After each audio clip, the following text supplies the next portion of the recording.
বৌমারা, আপনাদের কানে আমার মাইকের আওয়াজ যায়, অল্প কিছু টেকনিক অবলম্বন করলে আপনি আপনার শাশুড়ির মন জয় করতে পারবেন। শাশুড়িরা আসলে বেশি কিছু চায় না, আগের জামানার মানুষ তো, এদেরকে ওইভাবে হাত করতে হবে।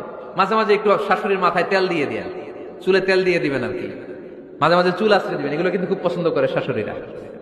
ওনার প্রেশারটা একটু মেপে দিবেন, ডায়াবেটিক্সের ওষুধটা খাইলো কিনা সময় মতো খোঁজ নিবেন, কি পছন্দ করে খেতে একটু রান্না করে দিবেন।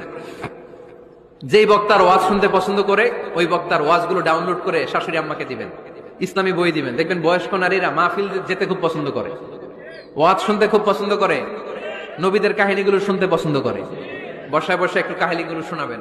বাইরে বেরোলে জিজ্ঞেস করেন, আম্মা আপনার কিছু লাগবে কিনা। আরেকটা টিপস আছে, চুল যখন আশ্রাবেন আর শাশুড়ির মাথায় যখন তেল দিয়ে দিবেন, তখন অতীতের কথা জিজ্ঞেস করেন। দেখবেন অতীতের স্মৃতিতে হারিয়ে গিয়েছে আপনার শাশুড়ি।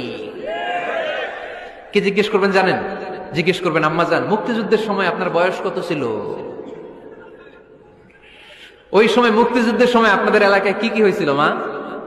আরেকটা প্রশ্ন করবেন, মা বিয়ের সময় আপনি কেমন ছিলেন? ওই দিন দেখবেন বুড়ি আর বুড়ি নাই, জুয়ান হয়ে গেছে। ওই দিন বলবে, মা আমি অনেক সুন্দরী ছিলাম, আমার মাথায় অনেক চুল ছিল, আজকে নাই। আমগো গ্রামে আমার সাথে সুন্দরী মাইয়া ছিল না। অতীতের স্মৃতিতে স্মৃতি হাতড়াতে